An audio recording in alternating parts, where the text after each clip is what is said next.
Last but not least, we got a great act to close out our show this afternoon. Hang on a second here.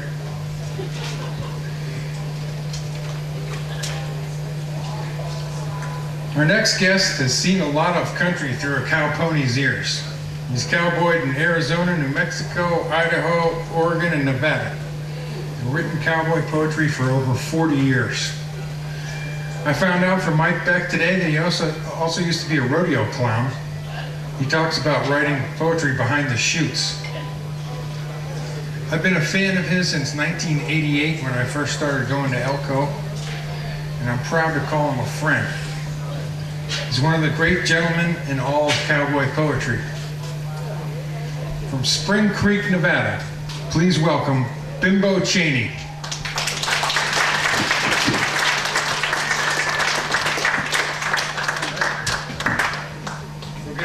Thank you, Sean. I don't know about you guys, but I'm having fun. How about you? Well, I told the folks up at the tent there last night that I would explain that Bimbo that's in my name each show, and I have been. Some of you that are old enough to remember the 50s will remember a song about a little boy. Bimbo, Bimbo, where you gonna go, you Bimbo, Bimbo. Well, maybe there's nobody in here as old as I am.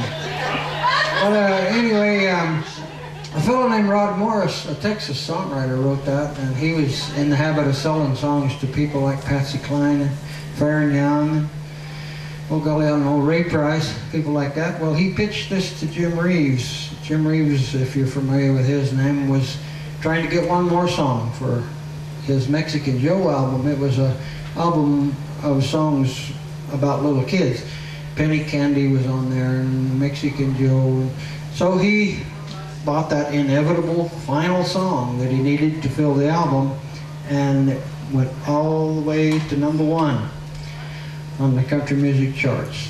The title of the song was Bimbo. I got it when I was about this big because I would go around the house singing Bimbo, Bimbo, Bimbo, Bimbo, Bimbo, Bimbo. It drove my mother crazy.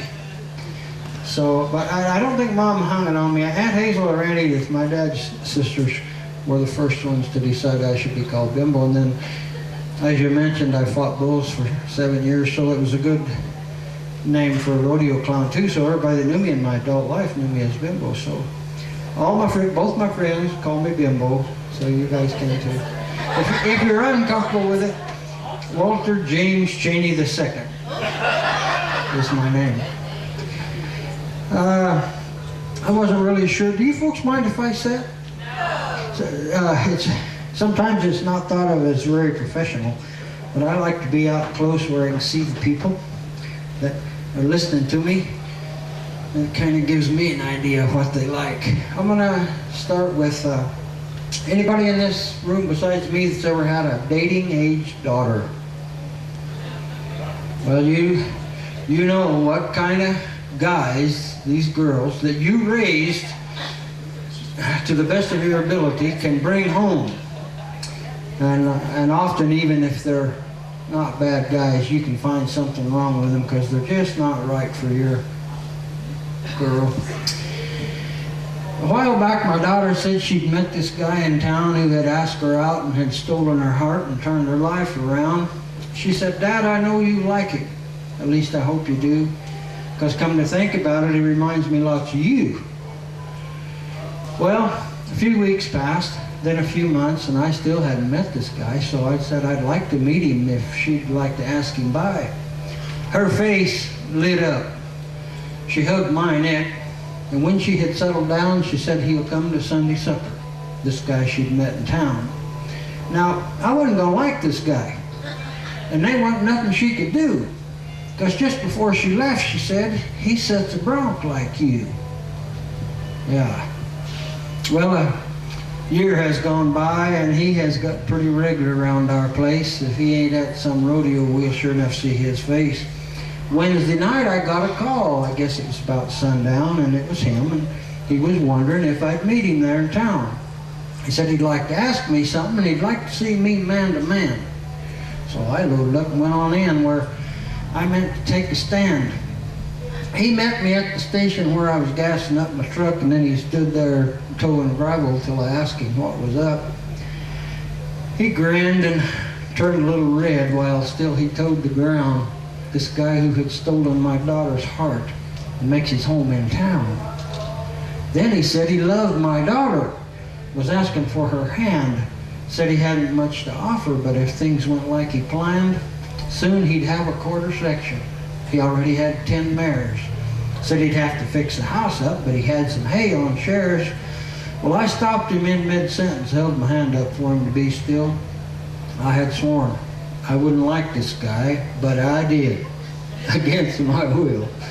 Now, my daughter had been dating since the day she turned 15, but this guy is the first one who'd ever asked her hand from me. So I said, let's grab some coffee. I'd like to talk a little more. He was asking for my daughter's hand, and I guess I wanted to be sure. I said, you say you love her, but it takes a lot more than that. And you mentioned mares and meadow like they would be some kind of welcome mat. What I want here is your promise that she never will be cold, and that she'll never be hungry in her youth or when she's old. That you hold her in your arms sometimes and listen when she cries, and that you stand beside her thick or thin until the day you die. That you...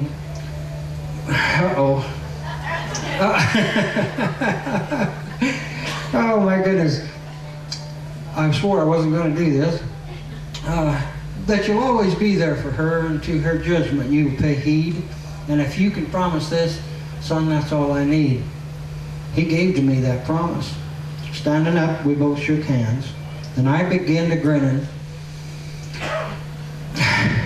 Standing up, we both shook hands. Then I began to see it, how my girl could like this man.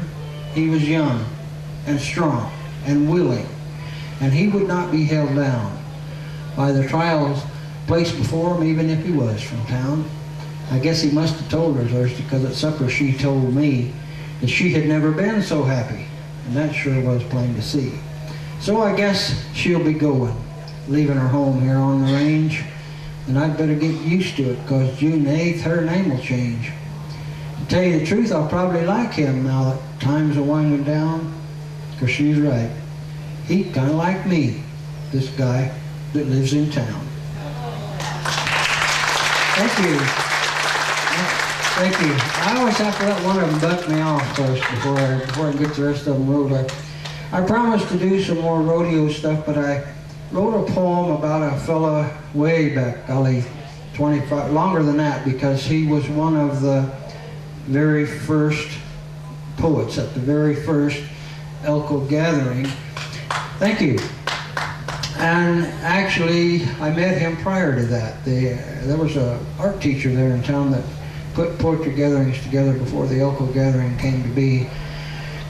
His name was Eldon Walker, and he did everything that you can imagine from a horse, from the back of a horse. He carried the mail, he was a cow boss, anything you could think of to do from a horse. If he hadn't done it, he'd sure try it. But when I met him, he was 80 years old. So a lot of his stories were memories, things that he had. And I'm going to mention a couple of things in here. When I say the Turtles, I don't know how many of you are familiar with the first organization of professional cowboys was called the Turtles, because they paid so slow, I've been told by the old timers. But it had a lot to do with the old cacks that they sit in, the old basket stamp swell fork saddles. They called, anyway, when you hear me say Turtles in this, you'll know what I'm talking about. He was born to be horseback. Rode his first alone at 4. Has been on many in his time. In measured years, that's been 80. His folks were the first to settle west of the Pecos River, and his stories, told of life those days, would make a strong heart quiver. That country was a peaceful place, a place to see the sky in, but everything that lived there had horns, or thorns, or poison. He recalls the sight of horses on the seas of yellow grass, and how he then began to love them, and how he never thought they'd pass. How he grew up learning cattle from a man that knew him well, a man well set for money once. His dad, he was proud to tell. Then the local weed took over. The calf crop all was sloughed. It happened 2 years running, and his daddy's call was bluffed. So they loaded all their gather in a wagons covered vans and made a dust toward the mountains that were called the Capitans. And they brought along their she stuff that was young enough to use, turned out on spring grass and hoped to start anew. They did all right a pair of years, but rich they didn't get, so he figured one less mouth would help him down the trail he lit. And he worked where he could get it, any place where there was cattle. Rode a bucking horse or two, anything to set a saddle. And he got where he could fit one, and he liked the ones that bucked. So he entered in a contest held in Deming and tried his luck. Well, he said his luck held up there, and so began his life at shows that were held in towns of every size, and later known as rodeo. He was 17 and fevered with the bug you get from broncs. He didn't even want another life, just the one with bucks and jumps. He had a string of winnings from the Gila to the bow. He won at Deming 3 times running, and once he won the Calgary show. He was a member of the Turtles, rode the champions in his day. He set 5 minutes to midnight to the horn and took the second money paid. By then he had a family of his own to raise and feed, and he didn't take the chances a bronc rider often needs.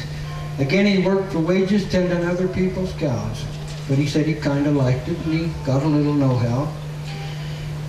He still hit the shows a little, just the ones in driving range for the extra dollar he could make and a little pocket change. But he said his heart were in it, and his frame was aging too soon.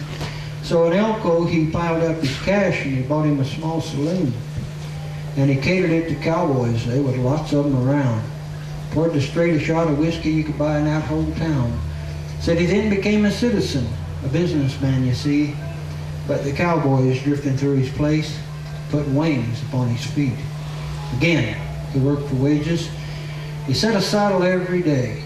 But by now his cow sets helped him to earn the cowboss rank and pay.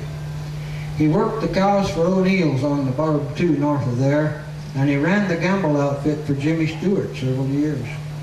As his age began to catch him, he remembered with a frown that them North Nevada winters weren't near so bad in town. Again he mixed with town folks and got him a little place in the town of Wells, Nevada, and joined again to settle the race.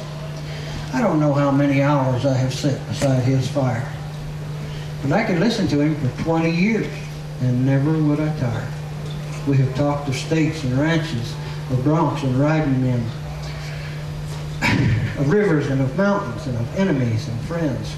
We have ate and drank together, and we have both kept hours late, bending tales of life and wisdom till neither one could stay awake. I still go to sit and visit, and I do it with a pride, because this man has walked farther around a horse than I will ever ride. As you see by now, my jaw does run. I guess I'm quite a talker. But I could talk from now till next spring, not be able to show you Eldon Walker. Thank you. Thank you.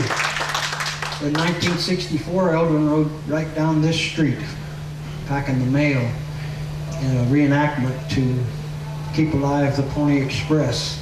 He was one of 60-some riders that carried the mail across Nevada, and they had to come right through here because this is where the trail was. In front of the courthouse in Carson City, you'll see a plaque there that has the names of all the men that rode and carried the mail. I believe there's one woman on there. But their names are all on a bronze plaque there. If you ever at the old courthouse, stop and look at that plaque, and his name is down there by the W's, Eldon Walker.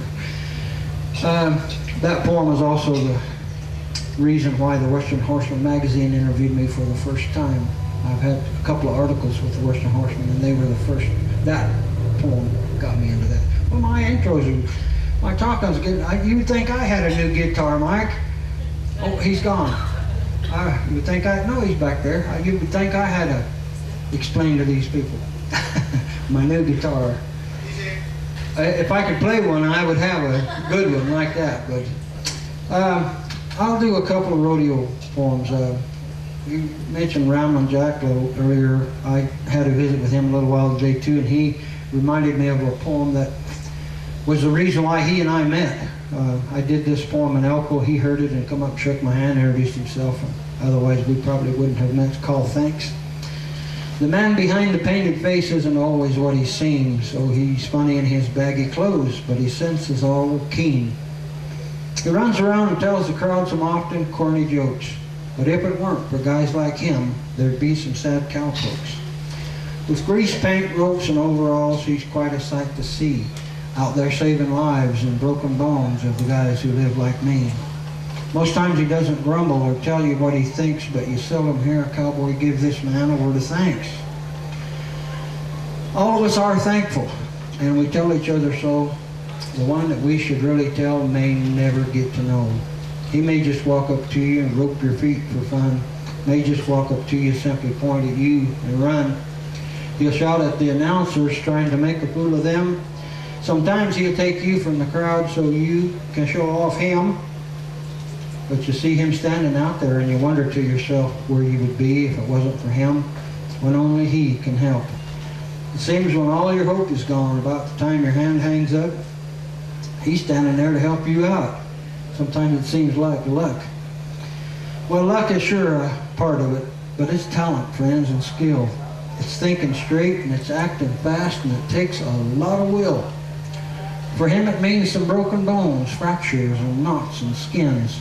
But when the next show comes around, he's right out there again, telling jokes and acting fool for all out there to see. But most of all, he's saving lives of the guys who live like me. So don't let the grease paint fool you. Same goes for baggy clothes. Plain don't matter how he looks. It matters what he knows. So next time you're out there watching one of these guys who seldom frown, think to yourself where we would be if it wasn't for rodeo clowns.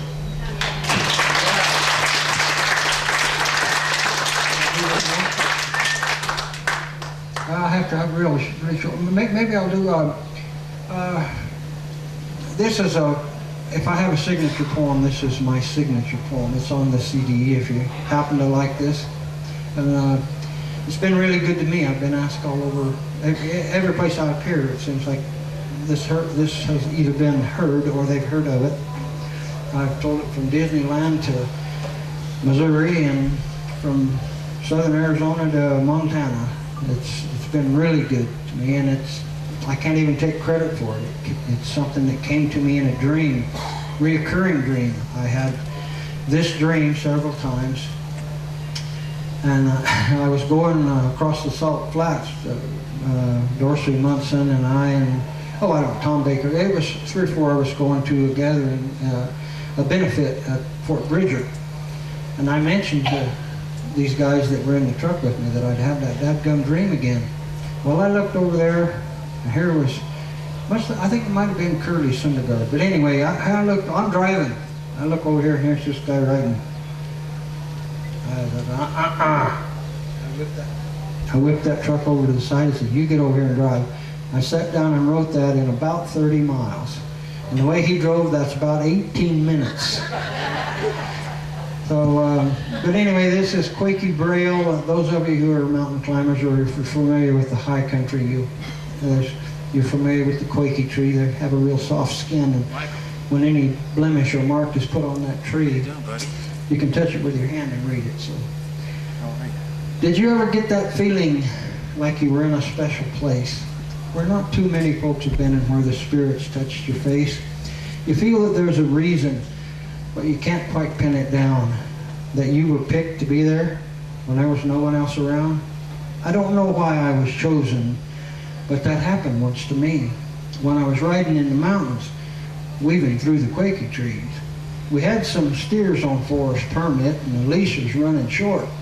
So the boss sent me to fetch him so as to keep him out of court. Now, I had been up on that mountain probably 20 times or more, but I'd never been up quite that high. I hadn't been on that trail before. When I came across some carvings on a tree there by the trail, 2 names were carved inside a heart in lasting Quaky Braille. Now that alone ain't special. I've seen carvings many times, but I think these were the oldest carved in 1889. As I sat my horse and watched them, two small figures caught my eye in the underbrush behind them, and I ceased to wonder why. These figures too had carvings, and they matched those on the tree. Time hadn't been so good to them, but they sure matched, I could see. The names carved on that Quakey were Cy and Anna Fay. Those same names on wooden markers crowned two forest-guarded graves. My imagination took control, and I was back in '89. And I saw Cy with his folded knife pledge that their lives would entwine. And then I saw him riding on that same trail I had rode, stopping many times thereafter in that shade there by the road. Not just when they were courting, but many times besides. And I think it was their special place till the day I made that ride. At first I thought to pull some weeds and knock down all that brush, and then I thought the better. Why disturb them with my fuss? So I straightened up the markers, put some stones back on the mounds, put some flowers in between the sweethearts, forked my horse and rode back down. Since then I've kept their secret. I haven't told one soul till now. For 50 years they've slept up there where the two first made their vows. Time will not erase it. It's engraved like Quakey braille. What I saw there on that mountain and those sweethearts' secret trail.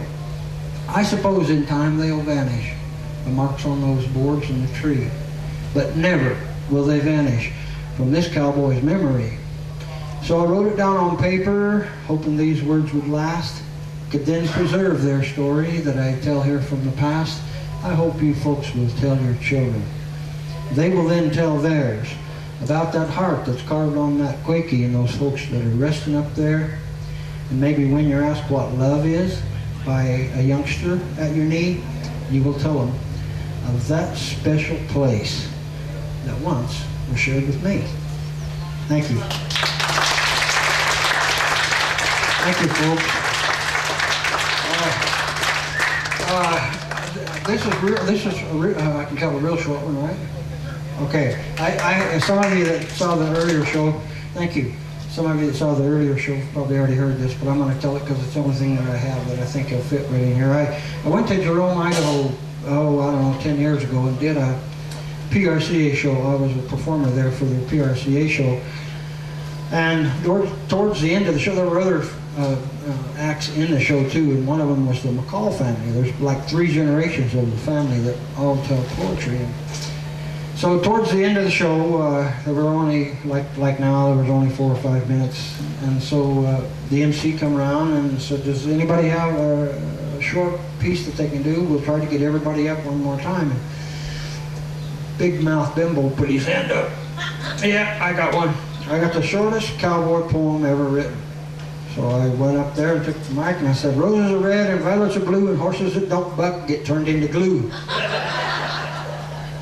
Yeah. Some people got a kick out of it, some didn't. Well then, Rusty, he wasn't driving age yet. He was probably in his teens, 13 or 14 years old. He come up, tapped me on the shoulder and he said, Mr. Cheney, or on the elbow, and he said, Mr. Cheney, that's not the shortest cowboy poem ever written. The shortest cowboy poem ever written was written by Bruce Cascadden, and it's about those little miniature horses, the little, like people make house pets out of, the little tiny, tiny ponies, and it goes like this. Why? Thank you, folks. Thank you. I have enjoyed myself. Thank you. This is my first time to be on this stage, and this whole community has made me feel very welcome. I'll come back anytime. Thank you.